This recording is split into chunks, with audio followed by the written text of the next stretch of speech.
ninguém sempre sabe.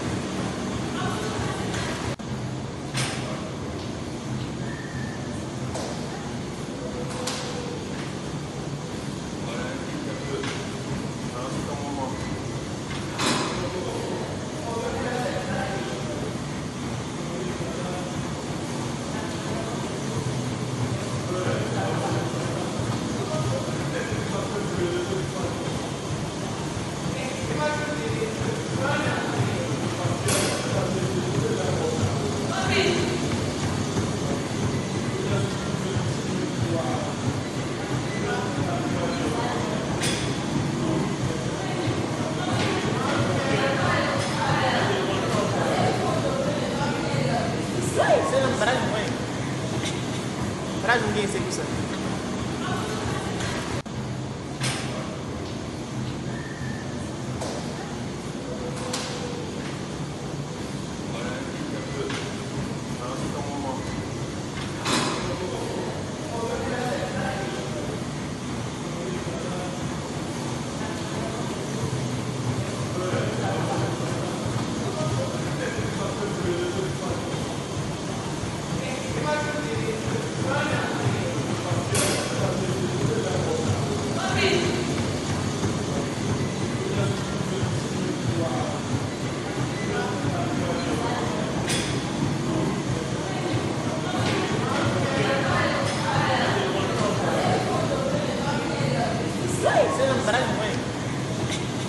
Traz ninguém sempre sabe.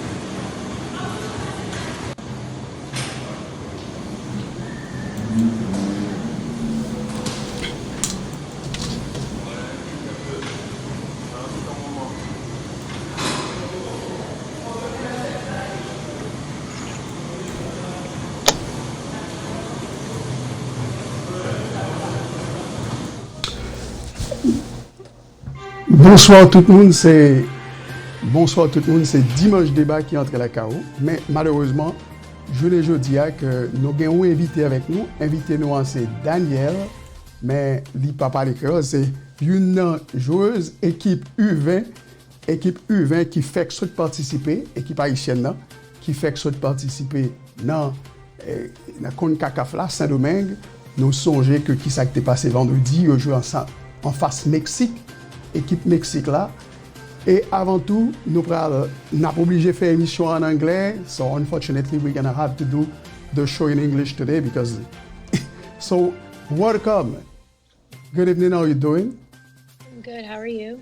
I'm good. So this is Dimanche Débat Sunday debate. Unfortunately, since you don't speak Creole, so we're going to have to do the show in English. But I want to let people, to tell everybody that you are playing for the Asian team. How long you been playing for the Asian team?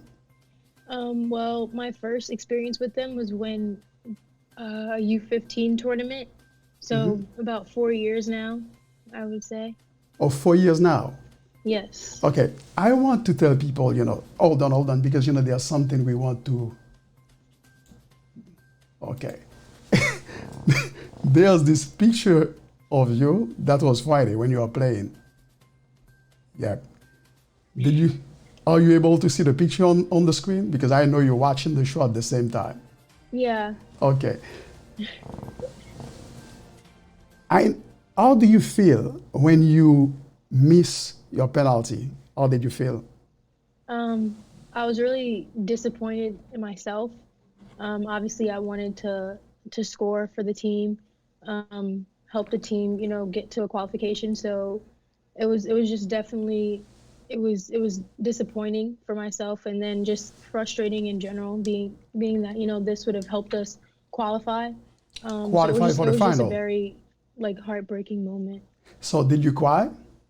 Yeah, of course. I mean, with that game, there was just a lot of emotions behind it. So, it kind of broke us all down. And it still motivates us to move on forward, but it was definitely a very hard moment when it happened. Okay, so if you're able to see, you're going to see Etienne, the the only penalty player that on you Haiti missed. that does not play in Haiti. We She just put plays it at up on the Fordham screen for University people in to the see. Bronx. And I know it was really heartbreaking. Her family has a lot of history with the Haitian national team, and now she steps up at a big moment. And it's saved by Toledo. 3-2 Mexico after 3 rounds.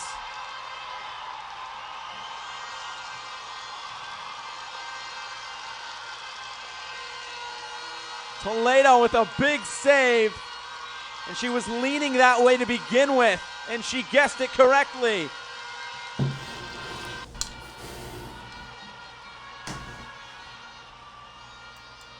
Now it's Danielle Etienne, the only player on Haiti that does not play. So we're back. So listen. Tell me about your love for the game. Well, I mean, I've always loved playing soccer. I watched my brother, and my father growing up, even my uncles and like some older cousins as well. So I've just always been around it. So for me, it was kind of like inevitable that I would be playing myself. So it's just something that I've always been around, and I've just grown to love it. You know, watching my family love it as much as they do. So it was just I engraved know, in me since I was I know little. that your father was a soccer player back in Haiti. He Yeah. used to play soccer back in Haiti. He didn't play in Haiti, but he did play for the Haitian national team, Yeah, and I he do played remember he in Long did play Island. for the Haitian national team. Oh, but he did Yes. not play in Haiti. No, Oh, he played Long Island, he played in Richmond Kickers. So he played in the States, so in the it's like USL. something that runs in the family, Yes, like definitely. your love for the game. Yes. Okay, so you've been playing for, actually, I think you're playing for at Fordland University. Fordham University, yes.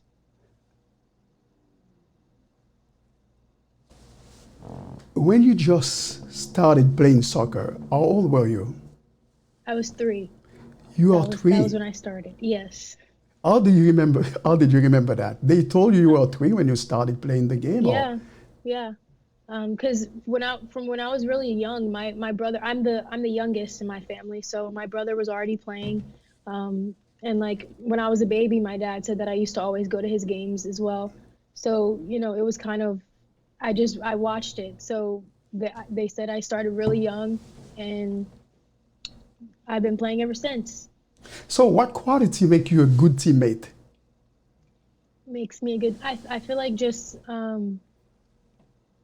being encouraging, and not only in like what I say but what I do, just how I carry myself, try to lead by example. And I think that being a good teammate consists of being able to show your teammates how they should carry themselves as well, but then also be pushing them and encouraging them, and just kind of there for when they need you, when they need you to encourage them on the field, when they need you to push them to be a little bit better, just those little things to help be a good teammate. So, like you said, you're trying to do your best, to push for the team to, okay, for the qualification for the final. But since I think this is not the first time that happened to Haiti, because last year Haiti didn't have a chance to to get the qualification. So it seemed like this is the second time the same thing happened to Haiti, because last year, if I do remember, Haiti lost, by penalty, something like that. Well, actually, the last U20 team did qualify for the U20 World Cup. We There was a game where we played against the United States, and that could have sent us directly through. And we tied 1-1 in regulation, and we lost in penalty kicks, but we still were able to win the third place game, which gave us a spot in the U20 World Cup in 2018. Okay, so what about this year? You are not able to qualify for the third This year, place? no, this cycle now, and Oh, this cycle, as in no. 2020, yeah, 2019 there was nothing. It was 2018, and then the Oh, next it cycle was seemed like this 2020. cycle is totally different. Yes, There's no qualification for third or fourth place, it's just first and second place or this year. first and second place. Yes. So where do you see yourself in the future in the game? Well, I definitely want to play professionally, continue to play for the national team as well. You know, right now I'm in college, so I still have 3 more years because I'm in my first year. So I still have 3 more years in college, and then after that, hopefully to be playing professionally, whether that be in Europe or in the United States. You know, I definitely know that I'm not ready to give up the game yet, so I still will be continuing to play. You're not ready to give up the game. Never. So I how don't think long I do you ever think will you're be going to able be to. able to be playing I soccer? I don't know, as long as I can, and when I can, I'll still be coaching. So I'm always going to be around So it. you have big dreams. Yes, of course. Yeah, I like that. I do I get it really. from I have to say, I get it from my father, my mother, my brother. You know, they're all very big dreamers, and they just my parents taught like all of us, me, my brother, my sister, that we can dream for whatever we want, and as long as we do what's necessary to achieve those dreams, anything's possible. Okay, so I do have a question because before the game Friday, you thought you are going to win against Mexico because Mexico is one of the toughest team. Yes. Okay, so when you lost the game, how did you how did you feel? Like did all of you cry? I think there was a lot of us did cry, and the ones who weren't crying were kind of like trying to encourage the players that were crying. It was just for the team, everyone was equally heartbroken and devastated, but there was still a sense of like unity between all of us. So we're still all together, and like our coach was saying before the game, that we went together and we lose together, and I think that we took that to heart. So there's some players who were crying and some players who are picking the other players up, wiping our tears away and Yeah, things like because that. I did see that. We did Yeah, see that. There was a player who came to you and she was trying to help you. yeah, Overcome overcome your tear. yeah, exactly. And I think Wow. that's what a lot of the players were doing as well, with our team. Yeah, but I don't think when you're watching soccer, this is not the first time things like that happen because the best play, the best team in the world, that happened to them. Yeah, Okay? Because losing, in penalties is nothing. Because you play really really great.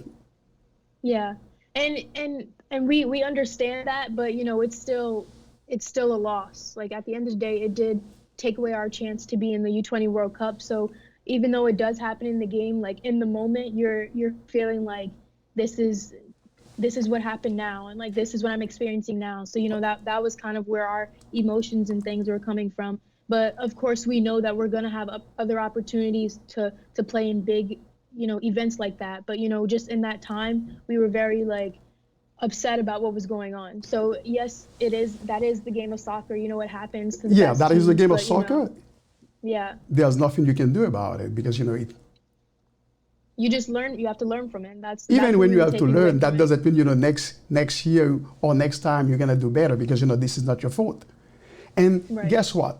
I spoke with a lot of people after the game, a lot of Asian people who are watching the game, who've been watching, the team since the first game until that game you play against Mexico Friday. You would never believe. All the Asian people I spoke with, they are so proud of you. Yeah. Yeah, they said, even when you lost, it doesn't matter because you really play great. Yeah. You are a great team. So what can you tell, the next generation? I think number one is to respect the game, and just know that the game brings us a lot of opportunities, and we have to just never take those opportunities for granted. And every time you step on the field, you give your best. And just like you said, there's a lot of Haitian fans that watch our games and that really do support us, and we have to also thank them for that. And like we have to think of them when we do play, because I know for us that's a big motivation for us. I want to play for Haiti. I want to play for the people back in Haiti. The fans that are watching us and supporting us all around the world. So I think that's another thing for the young generation. Just remember that, when you do step on the field, it's for that badge on your chest, and then I also think just to follow your dreams, that like you can be a great soccer player if you do what it takes. You step on the field and you put in the hard work, you'll reap the harvest of that. And I think that it's important for them to know that they can do what we've done. They can go beyond what we've done. I just think that it's just to have confidence in themselves and just work at it. Okay. Okay. Uh, so you know that today is International Women's Day. Yes. Yes, I do. So what do you think about I think International that Women's Day? it's So, important. eh? I think it's important because the women in sports, it's definitely changing as years have gone by. Just women in general being, getting rights and stuff from centuries ago. So I think that just showing the progression of how women can be just as successful in sports and can be really talented. And I think that it's important that we do get this day to recognize all the different women all over the world in all different types of sports and the talents that they bring to those sports. I think it's definitely very important to recognize that. So what about equal pay I think that in sports? Because yeah, I I do think remember that last year, because I'm pretty sure you know about it, you're aware of it, because last year, the U.S. team, there was some of them, they were fighting to get yeah. equal pay.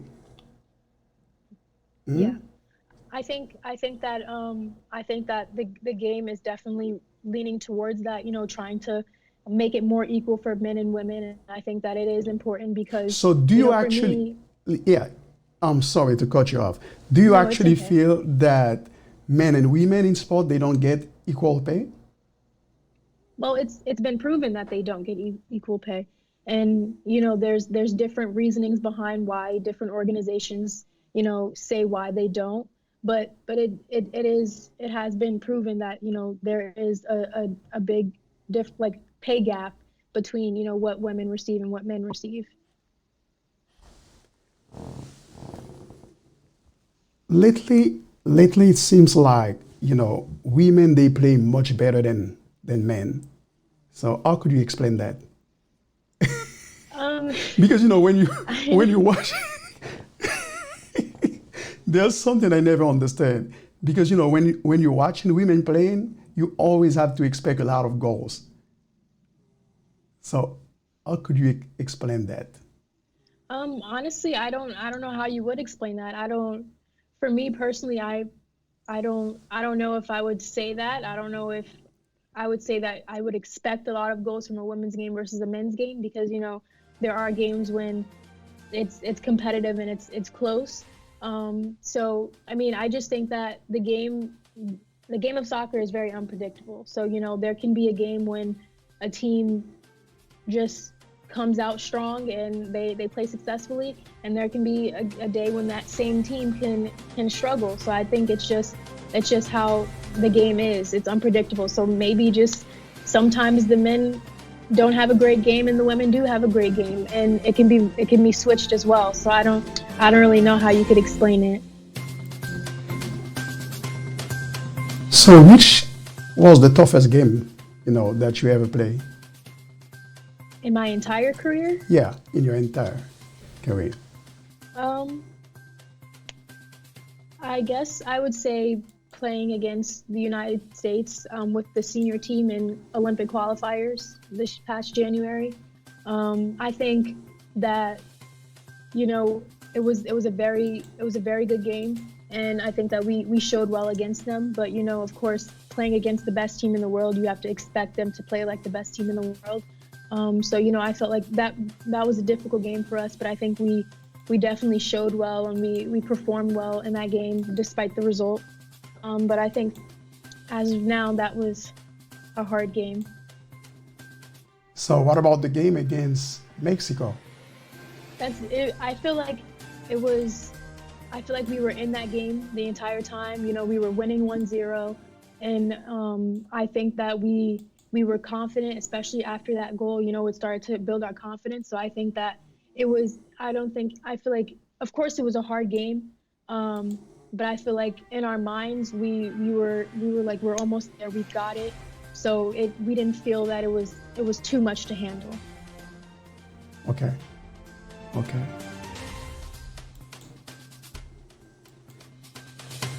So before I let you, there's so much, we can talk about, when it comes to when it comes to soccer, Exactly. I think, we would be saying, for a whole show because there's so much.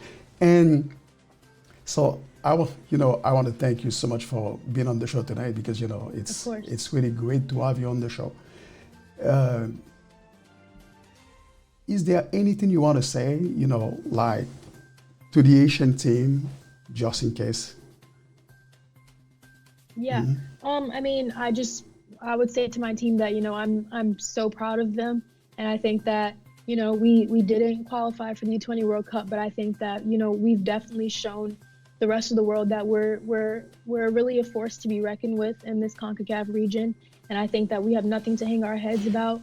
And that, this is just one step that's showing our progression over the years. And I think that we're continuing to progress and develop and as a program, as a country. And I think that we're just getting started. So, this is nothing to hold our heads about. We're a great team. We have great potential, and that I'm proud of them, and the rest of the country is proud of us. Yeah, there's a question I want to ask you before I let you go. Of course. So you said you've been playing for Eddie like for 4 years now. So Yes. who did contact you, for the first time before you decided to join the team? How the whole thing started?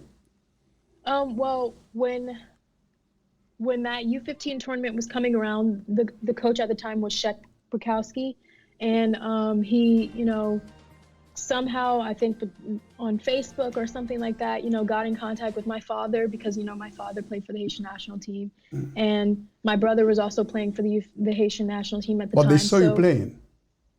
So yeah, he reached out to my father and, inquired about me and got to see me play a little bit, and that kind of sparked it. And that U15 tournament, I came to, they were in Florida. I trained with the team, and that's when I first got like introduced to them, and ever since then I've been continuing to play with them.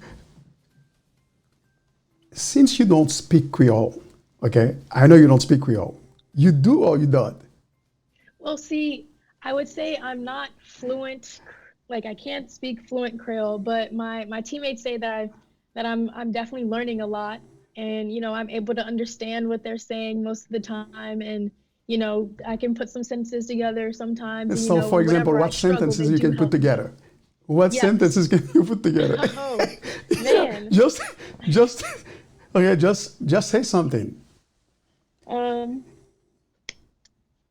I don't know what to say. I mean, Yeah, you know why? No, I'm just gonna tell you why I ask you that question because Okay. there's a lot of people who try to understand.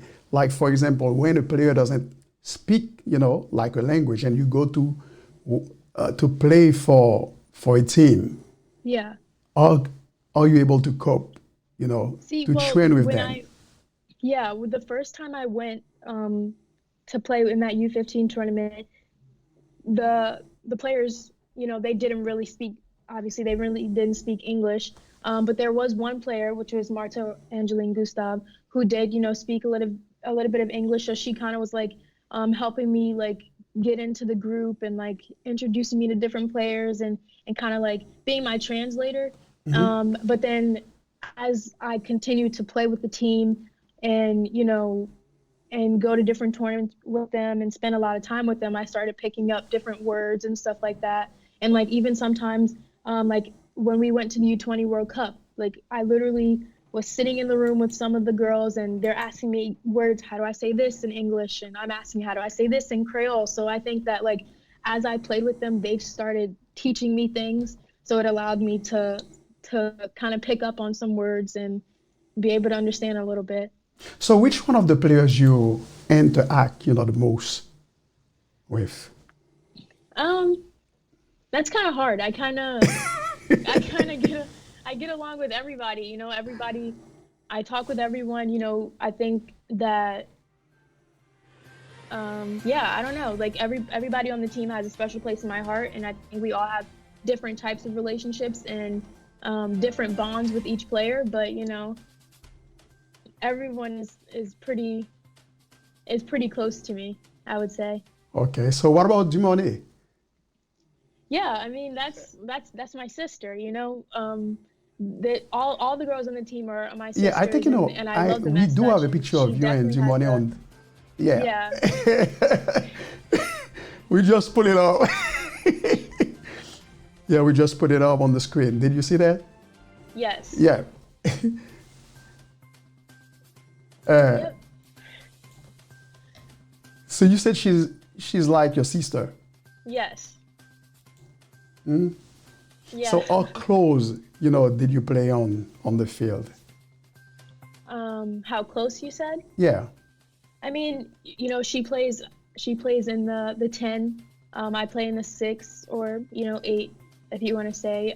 So you know, we're very close on the field, and you know, we're constantly talking to each other, and you know, just throughout the game, that relationship between the midfield is very significant. So I think that on the field we're definitely very in sync with each other.